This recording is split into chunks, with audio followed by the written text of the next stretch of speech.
أنا بسأل عن موقف تركيا. أنت قبل سنتين تقريبا تحدثت عن حليف استراتيجي مهم في المنطقة وهو نعم. تركيا.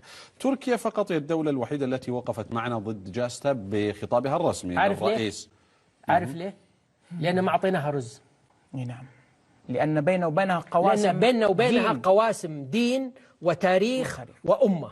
أما اللي تشريه بالرز يصوت لك، يبيعك بالفول، يبيعك بالفول في نيويورك في التصوير. يبيعك بالفول. اليوم بسم الله الرحمن الرحيم. مشاهدينا الكرام، سلام الله عليكم ورحمته وبركاته. طابت أوقاتكم جميعا بكل خير، وأهلا ومرحبا بكم إلى حلقة جديدة في برنامجكم ساعة حوار. منذ أعلنت عن هذه الحلقة والرسائل والمشاركات عبر وسم البرنامج تنهال من كل مكان، وكأنها تعلن بلسان واحد بأننا سنقف بإذن الله صفا واحدا مع هذا الوطن مهما كانت التكالبات. هذه الصورة الرائعة والرائدة التي ظهرت من خلال إعلان هذه الحلقة تثبت للجميع أن هذا الوطن بإذن الله سيظل صامدا أمام كل التحديات. جاستا وأمريكا، من يصنع الإرهاب ومن يقف وراء الإرهاب؟ ولماذا استخدمت الولايات المتحدة الأمريكية هذا القانون من أجل لوي الذراع؟ هل هو عمل تكتيكي استراتيجي سياسي اقتصادي، أم هو جزء من العبث الأمريكي في المنطقة؟ قضايا مهمة نعرضها على متخصصين في هذا الشأن للحديث عن هذه القضية بأبعاد جديدة ودراسات ومتابعات للرؤى الغربية بخاصة والرؤى المكتوبة في هذا الشأن في الدول العربية والإسلامية. يسرني أن يكون معي في هذه الحلقة سمو الأمير الدكتور نايف ابن فواز أشعلن. مرحبا سمو الأمير. حياك الله وحيا الله إخوتنا المشاهدين والمشاهدات. أيضا نرحب بسمو الأمير الدكتور سعود بن فواز الشعلن. مرحبا بكم. أهلا بك أخي وبالجمهور الكريم. أنا إن شاء الله أني ما يعني أخلط لنا الصعوبة، لكن إن شاء الله ما شاء الله عليك. أنا ببدأ الحقيقة إن أذنتما لي في لقاء صحفي قبل قرابة سنتين أو سنة ونصف معكما، خرجتما بهذا التنبؤ، واسمح لي أن أذكركما به وأستغربه نوعا ما. قلتم بالنص: اليوم هناك طفرة مدخرات مالية في منطقة الخليج وعند قطبين رئيسيين هما السعودية والإمارات، ويجب افتعال الأزمات لكي تستنزف عوض أن تسخر للنهوض الحضاري والصناعي والإنمائي المتأمل. هم يخبروننا أنهم قادمون وكأن ثمة أمور ستحصل في المستقبل، إما أزمات أو مقاضات. مش دراك؟ أخي التخصص. بسم الله الرحمن الرحيم، الحمد لله رب العالمين، والصلاة والسلام على خاتم الأنبياء والمرسلين نبينا محمد وعلى آله وصحبه أجمعين. دراسات استراتيجية المتقدمة الدولية تعطيك أدوات أن تستقرئ الحال والأحوال يعني حواليك واستشراف القادم. وهذه سبحان الله قدرة علمية مضافة إلى قدرة خلقية. ما يمكن أن أن تتعلم الأدوات، لكن كيف تضعها في منظومة فكرية وتصل إلى نتيجة استشرافية، هذه خلق من الله عز وجل. لكن نحن قلنا من 20 سنة هذا الكلام، وليس فقط من هذا. الملك فهد رحمه الله سمعها منا ذلك الوقت، والملك سلمان حفظه الله كان معه، كنا في الحفر وسمع هذا الكلام منا. وكما قلنا نظرية المرآتين أيضا، أن مسلط علينا مرآة مقعرة ومرآة محدبة. نرى أنفسنا بالمحدبة فنرى أنفسنا أقزام، ونرى عدونا بالمقعرة فنراه عملاقا. لا تقوم قائمة للأمة إلا بكسر هاتين المرآتين. هذه قلناها ذلك الوقت. تكلمنا أيضا 5 سنوات قبل احتلال صدام للكويت، حتمية دخولها للكويت واحتلاله للكويت، والأمير سلطان رحمه الله سمعها منا، والملك فهد رحمه الله سمعها منا، والأمير عبد الرحمن كان هو حاضر على كل شيء أصلا. فسبحان الله أخي، قالوا القدماء: البعرة تدل على البعير والخطى تدل على المسير، ليل داج وقمر وهاج، ألا يدل على الصنيع الخبير. طيب سمو الأمير، أنتما أيضا في لقاء تلفزيوني بينكما تكلمتما بعدة لغات هذه العبارة، واسمع رأيكما معا. القانون جاستا خطأ قانوني كبير من الكونغرس الأمريكي سببه الحقد وممالأة حساسيات الناخبين في سنة انتخابات سوف يرتد على الحكومة الأمريكية من جميع النواحي. هل يعقل أنه دولة عظمى مثل هذه الدولة تمرر قانون وعنده كل هذه المخاطر؟ أخي سبحان أيضا الله، كانوا يعتقدون تبسيط ترى. يعني في خصوصية في أمريكا لعل من لم يعش فيها ومن لم يتعمق فيها يظن أنها إما ضرب من ضروب التبسيط أو ضرب من ضروب المبالغة. صح، وأنا واحد من اللي أنا أقول تبسيط أعتبرها. دعني أعطيك شيء أعظم من ذلك. طيب. ولاية فلوريدا، سكان ولاية فلوريدا 95% باستبيان لسكان ولاية فلوريدا ما اسم عاصمة فلوريدا. 95% قالوا ميامي. ونحن من أول أسبوع عندما أتينا إلى أمريكا عرفنا أن اسمها تالاهاسي، وهي مدينة صغيرة في أقصى شمال فلوريدا. الخصوصية الأمريكية أخي هي تدور حول محور ضيق جدا: تأمين العمل، يعني معاش شهري آخر الشهر، تأمين البيت بالضمان الشهري اللي يدفع، ما يعرف بالحلم الأمريكي، والويك أند 6 باكس اوف بير يسمونها، يعني ست قواطي من الخمر حتى يسكرون فيه. هذا والفوتبول الأمريكي بالويك اندز عشان يشوفونها في التلفزيون. وهذه ما هي تبسيط، طيب. إنما يعني هي حقيقية. يعني تعتقد أنه يمرر على الناس لأنهم بسطاء بهذا الشكل؟ مما لا شك فيه أن أكثر وأهم موضوع يتطرق له الأمريكي في حياته اليومية هي الضرائب. ومن بعده الطوفان على العالم كلها. ما يهم الأمور الأخرى، يهم الأمور الداخلية. أنا أقول أكثر من ذلك. أوباما وهو الرئيس أجروا استفتاء في أمريكا، لا تقول ما اسم رئيس أمريكا. أكثر من 60% من الشعب الأمريكي ما عرف اسم الرئيس. يعني ما عندهم أزود من ذلك، سألوهم ما رأيكم باسم باراك حسين أوباما؟ قالوا هذا اسم زعيم الإرهابيين في الشرق الأوسط. فهو أكثر من ذلك. يعني معنى ذلك يمرر القانون عليهم بهذا الشكل.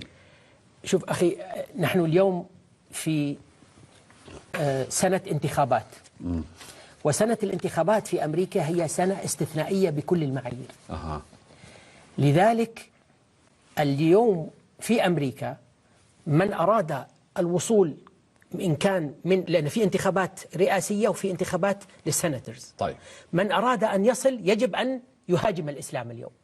الإسلاموفوبيا هي المحور الرئيسي اليوم في أمريكا للوصول إلى المراتب. طيب، وأعضاء الكونغرس يستجيبون لهذا؟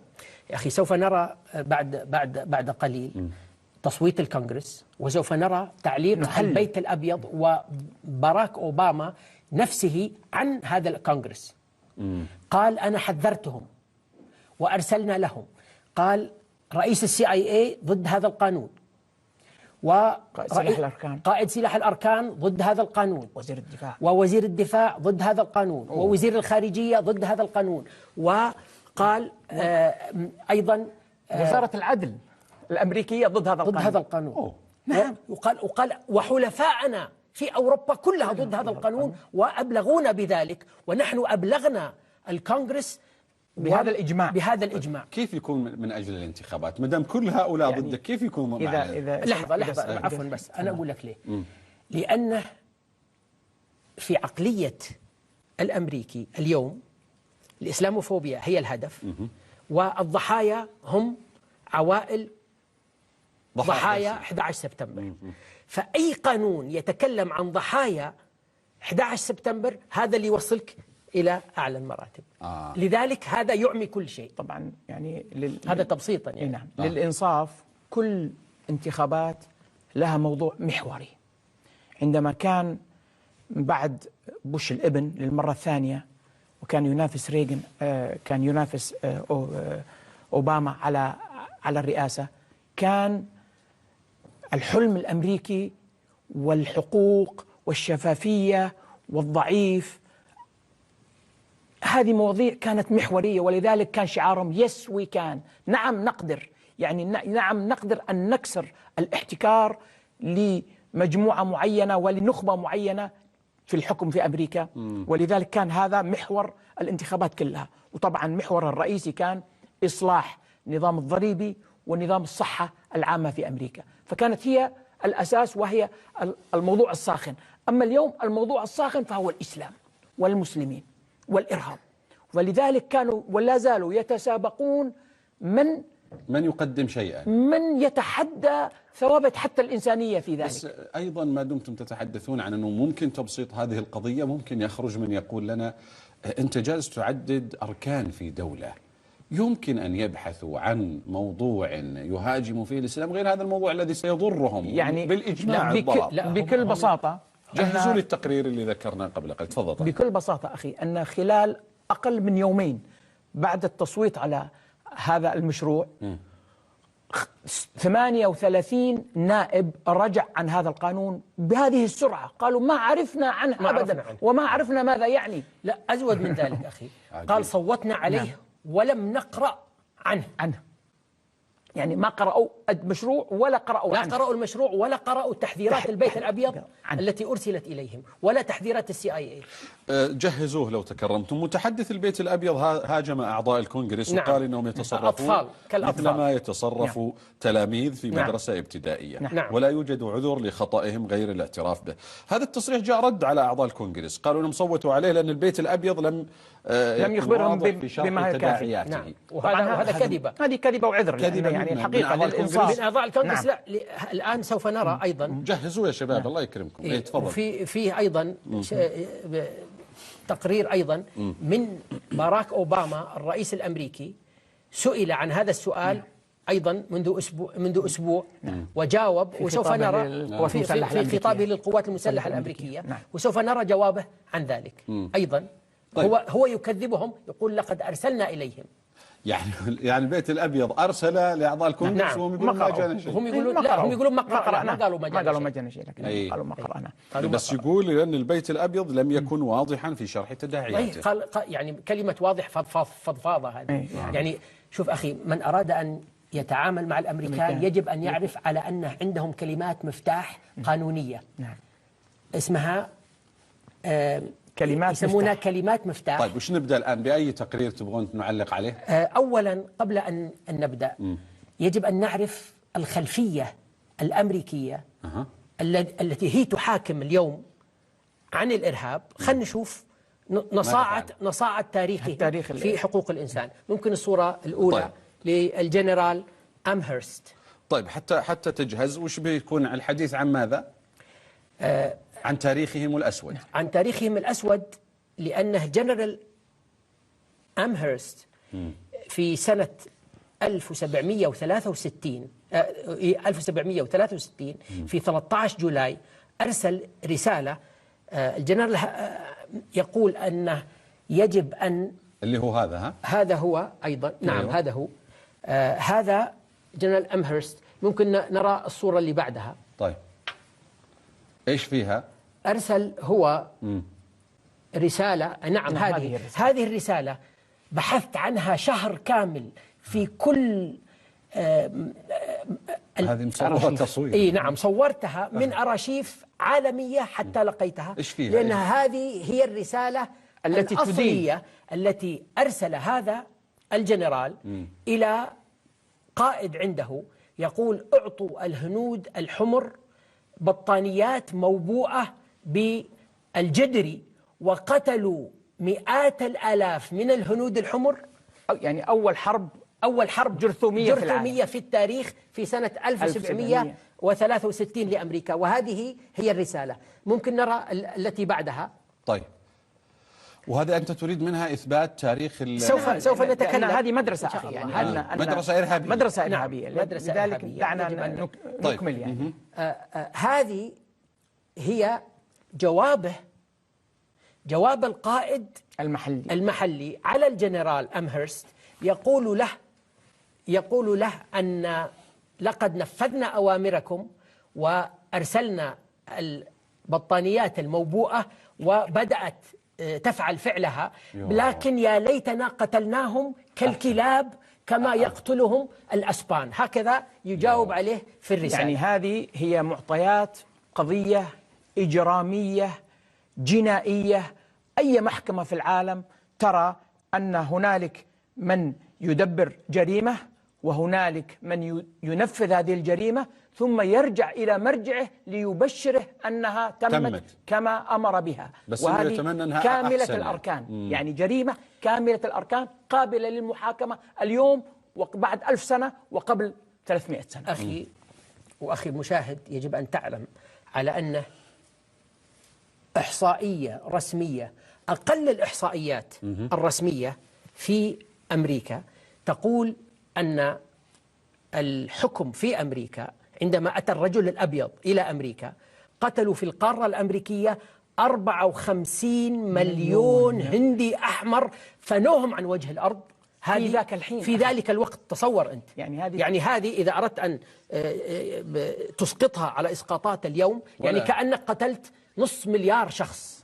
54 مليون هندي أحمر في القارة الأمريكية قتلوا. السكان الأصليين لهم حضارة لهم قيم لهم مبادئ لهم نبل فنيت هكذا. نصف مليار المقصود، بس عشان يفهم المشاهد العدد هناك بعدد اليوم بالنسبة والتناسب. يعني لو هؤلاء كانوا موجودين اليوم تكاثروا من ذلك الوقت إلى اليوم. نعم.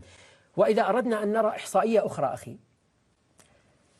عندما كانوا يأتون بالعبيد من أفريقيا في 3 إحصائيات يجب أن نسمعها.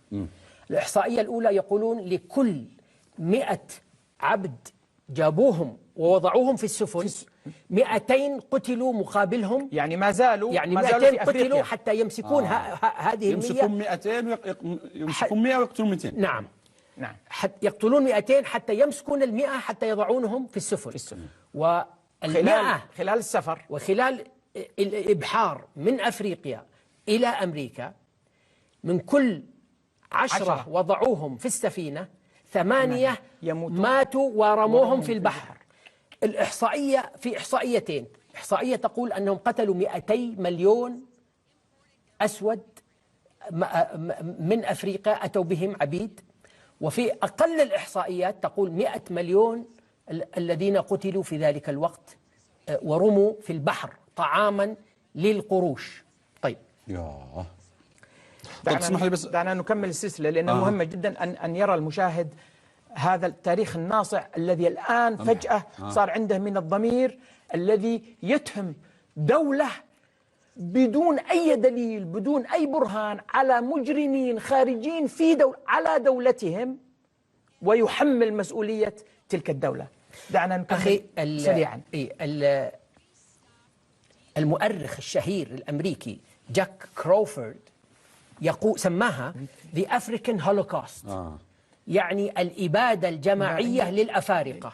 وقال خلال 500 سنة من حكم الأوروبيين لأمريكا قتل أكثر من 100 مليون شخص على أقل الاحتمالات. يعني أكبر الأدلة، طبعا هذا الكلام قلناه من 20 سنة للملك فهد رحمه الله والملك سلمان حاضرها، لكن نحن نقول هذه المقولة ما وضحت تماما إلا بعد الاتفاقية النووية مع إيران. لأن أخي كان في تعبيرين سائدين في تلك الحقبة أيام الخميني، وانت علقت عليها في الحلقة الماضية إذا تذكر قبل سنة ونصف تقريبا. نعم. فيه أخي تعبيرين استراتيجيين كانت مستعملة في تلك الحقبة. الخميني كان يسمي أمريكا الشيطان الأكبر، وأمريكا كانت تسمي محور الشر. كانوا يسمونهم محور الشر. فهذا التعبيرين تعبيرين فارغين في الحقيقة، غطاء لحلف استراتيجي ليس بجديد. أنا أرجعك إلى الدولة الصفوية سنة 1502 ميلادية. إسماعيل الصفوي سفير البرتغال في ذلك الوقت، يجب أن نعرف أن في ذلك الوقت جعلوا حلفين، حلف مع البرتغال، حلف كاثوليكي مع البرتغال، وحلف مع القياصرة. أرثوذكسي مع قياصرة الروس اللي اليوم هو المحور اليوم الجديد. محور كل يوم. ولذلك نقول نحن نقول أن التاريخ حليف يعيد استراتيجي نفسه. فهو حليف استراتيجي منذ 1500 وليس من اليوم. والتاريخ شاهد. ماذا يقول السفير البرتغالي؟ يقول إن إسماعيل الصفوي أفضل حليف لنا في التاريخ لأنه يهدم مساجد السنة ويبني كنائسنا في طهران. طيب خلوني أدخل في ثنايا القانون. أيضا مهم أن يتضح للمشاهد الكريم هذا القانون يعتبر الحقيقة سجل سوابق تاريخية دوليا وحتى في أمريكا، يعني كأنه ينتهك حصانة الدول.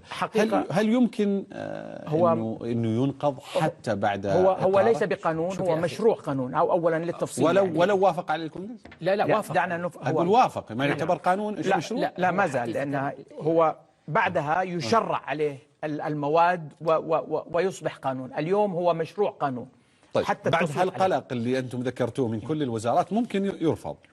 هو الآن وهو لم يرفض، عدل بالتعديل الغريب في الأمر أخي، وإن كان يعني لعل المشاهد يرى معي صاحب القانون نفسه لو سوي زوم أخي.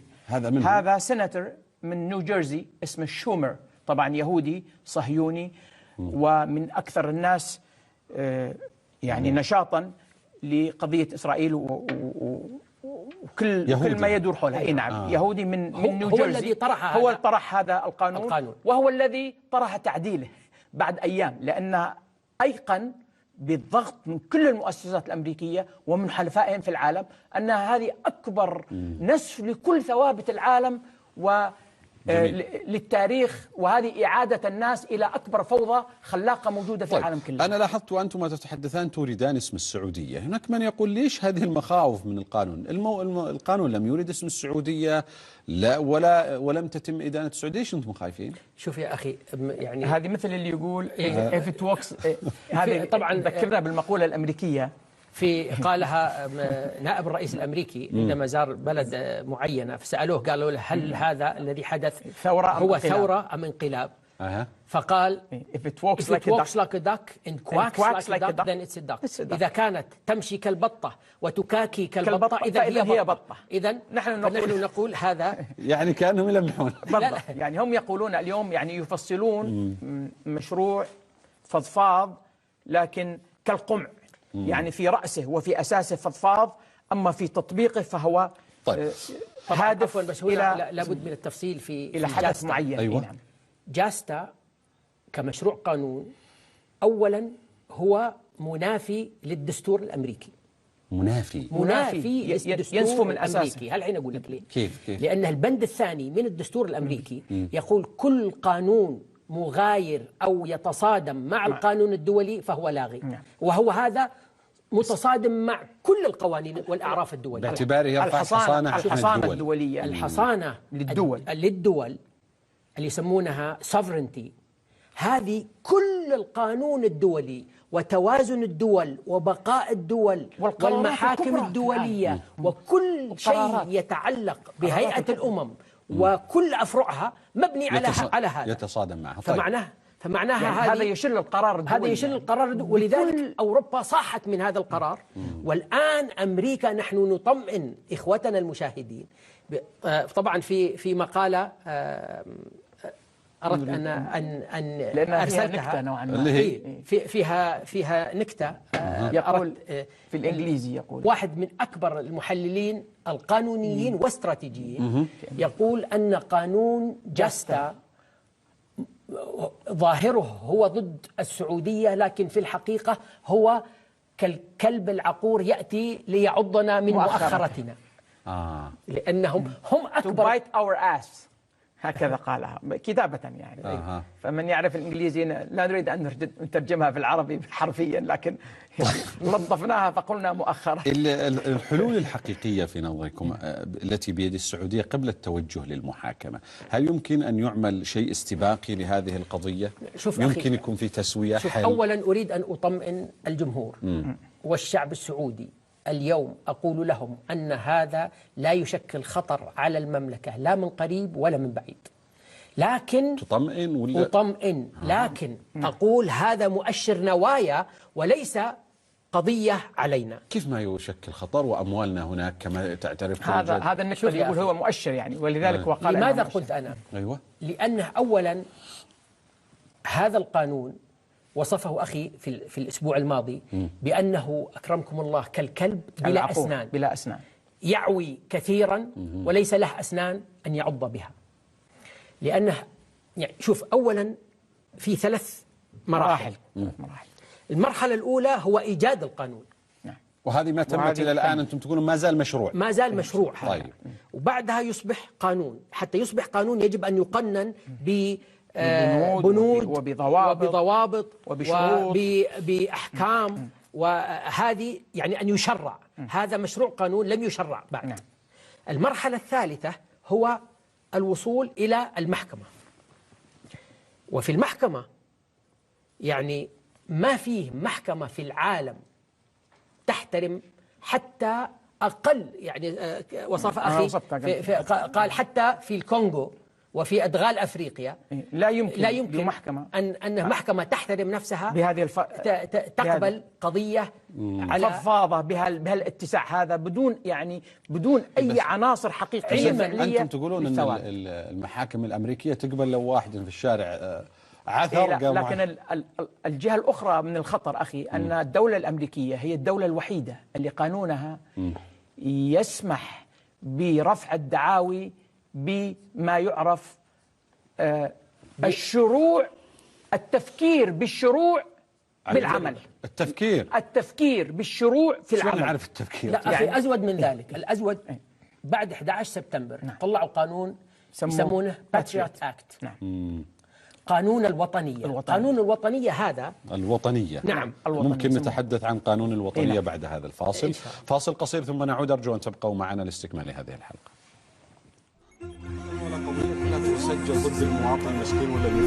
مرحبا بكم أيها الإخوة والأخوات. جاستا وأمريكا من يصنع الإرهاب. سمعتم في المقدمة هذه الملايين من القتلى الذين أشار إليهم الضيف قبل قليل في مقدمة الحديث. من الإرهابي الحقيقي الذي قتل الملايين، الذي أخذ العبيد وقتل منهم عشرات بل الملايين، أم من يتهم أن أفرادا خرجوا عنه وهو لم يرتضي خروجهم ونحن أول ضحاياهم؟ أنت تتحدث عن قانون الوطنية، إيش تقصد به؟ أخي طلعوا بعد 11 سبتمبر قانون سموه قانون الوطنية، باتريوت أكت، حتى يذوب كل معطيات القضايا، كل معطيات القانون والقضايا والحيثيات والأدلة. أهم منها الأدلة إنها ماذا قالوا إذا كان لدى الحكومة الأمريكية أو المدعي العام الأمريكي والأجهزة المتخصصة الأمريكية أدلة تشكل خطر على الأمن القومي، يستطيع أن يقول للقاضي أنا عندي دلائل بس ما أقدر أوريك إياها، ويجب أن تحكم عليه لأن هذا يشكل خطر على الأمن القومي. فهذا كل أعراف القانون في أي مكان في العالم وفي أكبر، حتى في العالم الثالث يعني ما وصل بل حتى العالم اللا موجود حتى الخامس في سوريا صاحبة الأكبر مذابح ما يمكن يمرها القانون. هل الحل يكون بالاتجاه نحو التسوية حفاظا على سمعة السعودية في نظركم، وأنه في تحرك بحكم قربكم؟ أي تسوية في هذا الموضوع هي اعتراف بالذنب، ونحن أكثر ما نحذر منه تماما على متخذ القرار أن يعلم أي اتجاه أو أي ميول إلى محاولة مساومة أو تسوية هي اعتراف بالذنب. وكيف نكون نعترف بالذنب ونحن أكبر ضحايا هذا الإرهاب؟ إذا كان الإرهاب والأرقام إذا كانت الأرقام تتكلم في عالم، فأرقام عمليات الإرهابية عندنا إحصائيات. أعطونا إحصائيات القتلى الله يكرمكم الآن نتحدث عنها. لكن أنت أخي عمليات الإرهاب من نفس هؤلاء الذين قاموا أو زعم أنهم قاموا في تفجير 11 سبتمبر، نحن أكثر من 1000 ضعف هذا الرقم من حيث العمليات تعدادها والمتضررين منها والمقتولين منها، الشهداء منها. فهذه زعم أنت كأنك تشير إلى من يرى أنها مجرد لعبة، وإحنا عندي الثوابت العلمية التي لا تقبل الجدل. وهذه 38 صفحة الذي يتكلمون عنها المختفية تتكلم عن صلب هذا الموضوع أنه مجرد لعبة. محوريا. سوف طيب خلينا نعلق. هذا الفلبين ولا لا؟ نعم، هذه 1.5 مليون الجيش الأمريكي قتل في الفلبين. ممكن نرى التي بعدها. الله. هذه ناغازاكي. في ناغازاكي 73,884 قتلوا فيها. بعدها هذه في هيروشيما 78,150. بعدها الله. طبعا هذا قتل 800,000 مباشر. هذه في ألمانيا. بعدها هذا في الحرب العالمية. نعم 1336 في حالة اغتصاب في اليابان من الجيش الأمريكي. أوبا. 250,000 قتيل في باكستان وأفغانستان. هذا على الأقل. هذه الطيارات من غير طيار. هذا اللي محسوب. هذه الطيارات اللي من غير طيار. بعدها فيتنام. 4 ملايين قتيل في فيتنام. يا هذه في الصومال عدد غير معروف. مجازر. مجازر نعم. أوبا.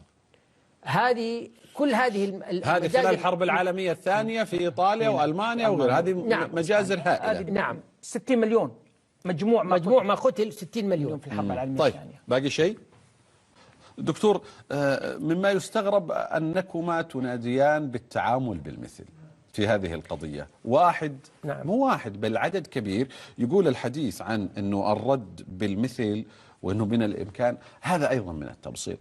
كيف تعامل دولة قوية عندها يعني أموالك وتقول عاملها بالمثل؟ هذا كيف تعامل؟ اللي أخي تكلم عن المرأتين، يعني أن ترى عدوك ذلك العملاق الذي لا يقهر. ماشي، بس المقومات دعنا نحلل حدث صار حتى ما نبقى في التخمين وفي الخيال. تفضل.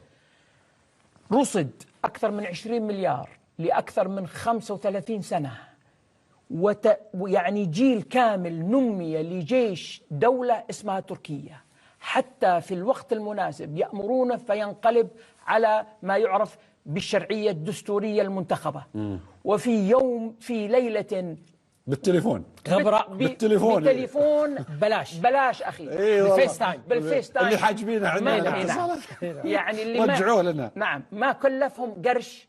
أحبطت نريد أن نطمئن أنفسنا وأهلنا أن ليس هذا البعبع، هذا يعني الذي يخوف به. نحن أولا دعنا نؤكد أن بإحصائيات الأخيرة اليوم وفي ظل وفي زمن خادم الحرمين الملك سلمان بن عبد العزيز رجل الحزم والعدل، نحن اليوم 7 دولة من حيث الأهمية والتأثير على العالم كلها، ولا نقولها تفاخرا بل نقولها تكليفا ومسؤولية. فإذا نحن لسنا تلك القشة في مهب الريح. ممكن وهذا إحصاء رسمي حقيقي. نعم. هذا المتعلق بالدول. نعم. هذه الدول أكبر دول في العالم أمريكا. عفوا بس لحظة هنا لابد من شرحين سريعين. أيوة. أولا في 7 دول هنا يقولون هذه أقوى 7 دول في العالم. تؤثر على القرار. الولايات المتحدة الأمريكية أولا، الدرجة الأولى ألمانيا، الصين، اليابان، روسيا، الهند، والمملكة العربية السعودية سابعتها. المملكة العربية السعودية لم ترقى. معقول كذا يا دكتور قبل دول أوروبا الكبرى؟ يا أخي لحظة هناك ملحوظتين. تفضل. الملحوظة الأولى أن فرنسا وبريطانيا العظمى كما سميتها أنا في الأسبوع الماضي، العظمى، كلمة عظمى، وهي جزيرة المهم. طيب. فنحن نقول أن لا فرنسا ولا إنجلترا موجودة على لائحة 7 دول أكثر التي هذه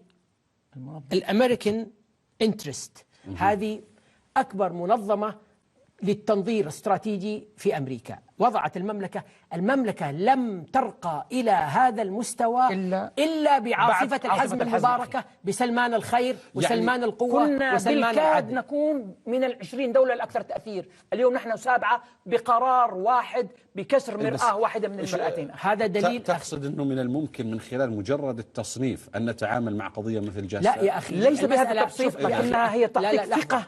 التصنيف هو دلالة. نعم. لكن ماذا تعمل بهذه الدلالة؟ إذا المرأتين مسلطة عليك ترى هذه الدلالة عليك ما تراها لك. تراها لكن إذا كسرت المرآتين ورأيت خصمك بحجمه، يعني أعطيك مثل يا أخي، هم فتحوا باب، جاستا فتحت باب، المشرعين الأمريكان يقولون أن هذا الباب كما نحن ندخل عليهم هم يدخلون علينا.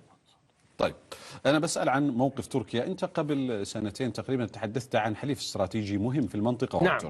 تركيا فقط هي الدولة الوحيدة التي وقفت معنا ضد جاستا بخطابها الرسمي. عارف الرئيس ليه؟ عارف ليه؟ لأن ما أعطيناها رز. نعم، لأن بيننا وبينها قواسم، لأن بيننا وبينها قواسم دين وتاريخ وأمة.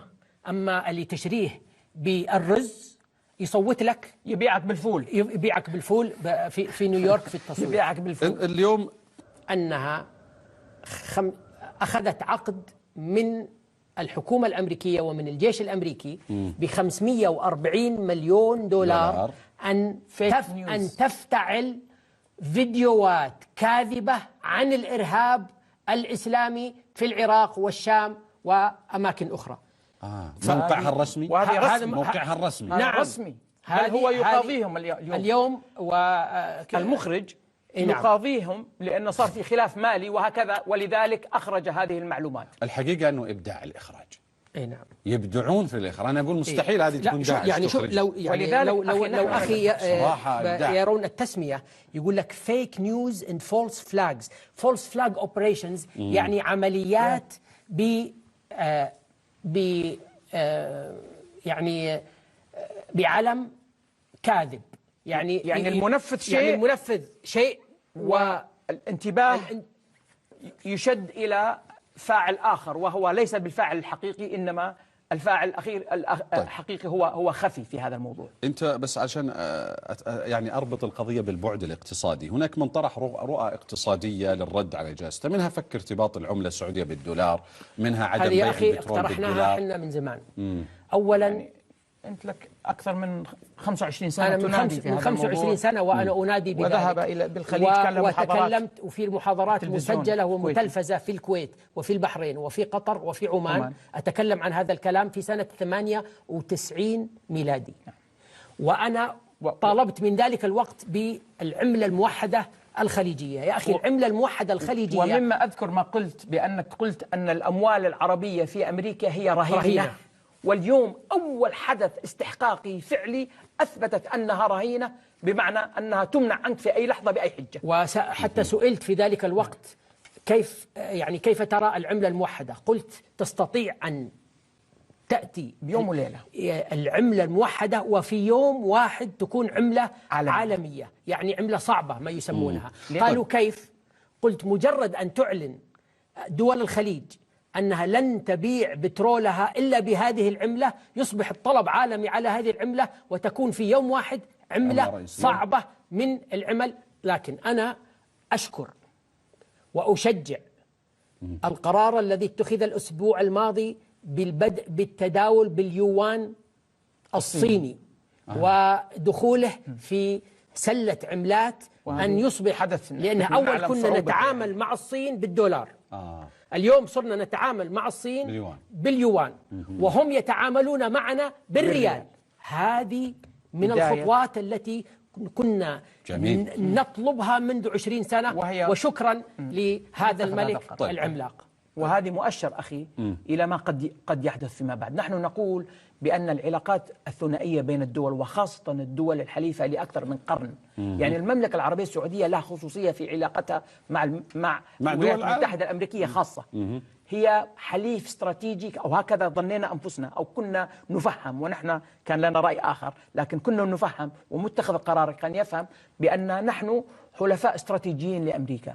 وعند أول استحقاق حقيقي فعلي من أجل حفنة من الناخبين نسوا 100 سنة من الحلف الاستراتيجي. هذا هم يقولون الآن أنه المكون الحوثي في اليمن بالنسبة لهم هم قالوا عنه خط أحمر، وقالوا هذا أمر، هم قالوا أنه هو يهم الأمن القومي الأمريكي. لحظة، طيب أنا عفوا هنا أنا عندي 3 قضايا سريعة إن شاء الله، بس أنا تعليق بسيط.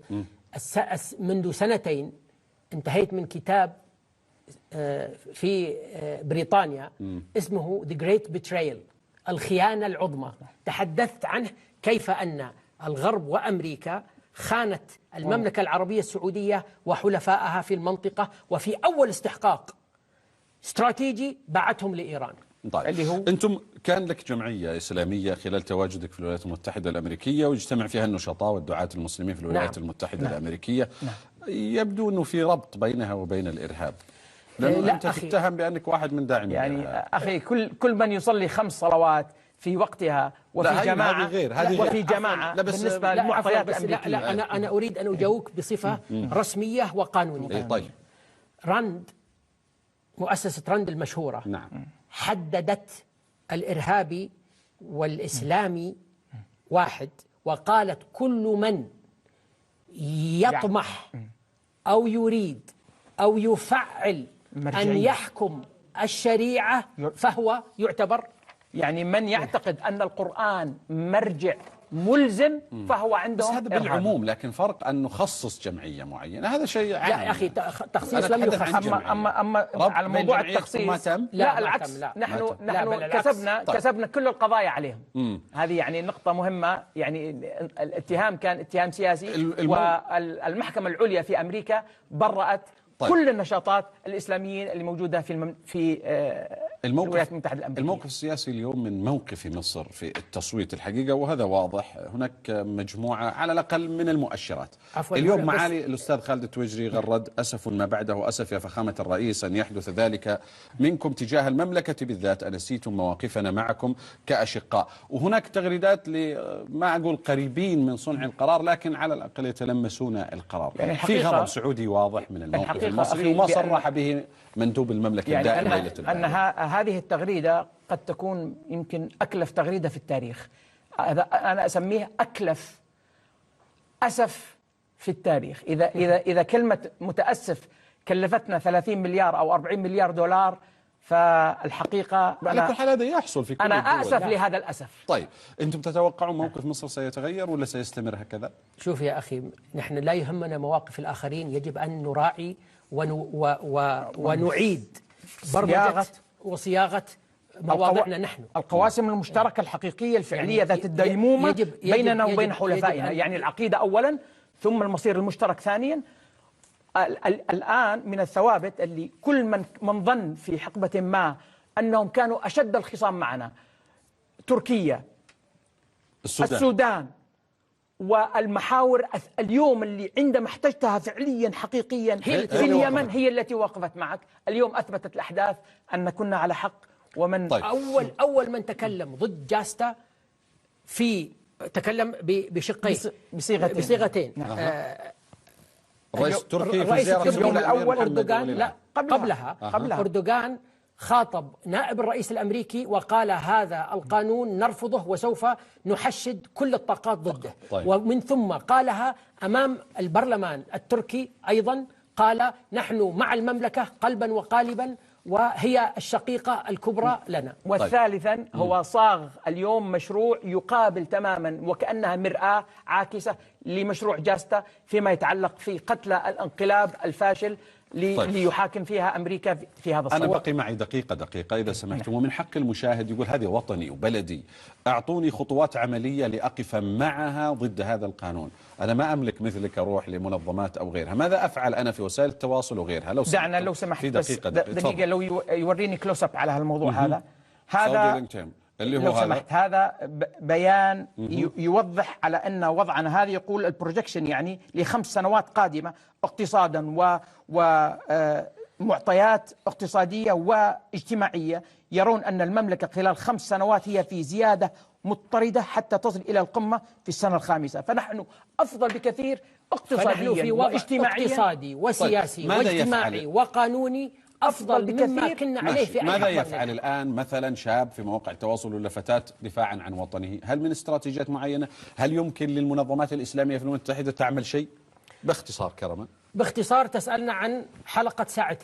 لا أجل خليها في ولكن نقول لكل شاب، لكن نحن نقول اليوم أقول لكل فرد من هذا الوطن العظيم وهذه الأمة العظيمة، ونحن قلب الأمة الإسلامية. أخي انظر أنك أولا اكسر المرآتين واعلم أنك أنت قائد الأمة الإسلامية، هذه واحدة. ثانيا فعل مصداقياتك أقول لكل فرد: أنت اسأل نفسك اليوم ماذا يمكن أن تقدم لهذا الوطن، لا تسأل ماذا يمكن الوطن أن يقدم لك اليوم. آخر 20 ثانية. أنا أقول عليك أن تعكس ثوابتك وأن تحياها بصدق وبأمانة وبشفافية، فأنت والله بوعد الله عز وجل كما قال ابن تيمية: من ظن أن الباطل سينتصر على الحق فقد شك بوعد الله.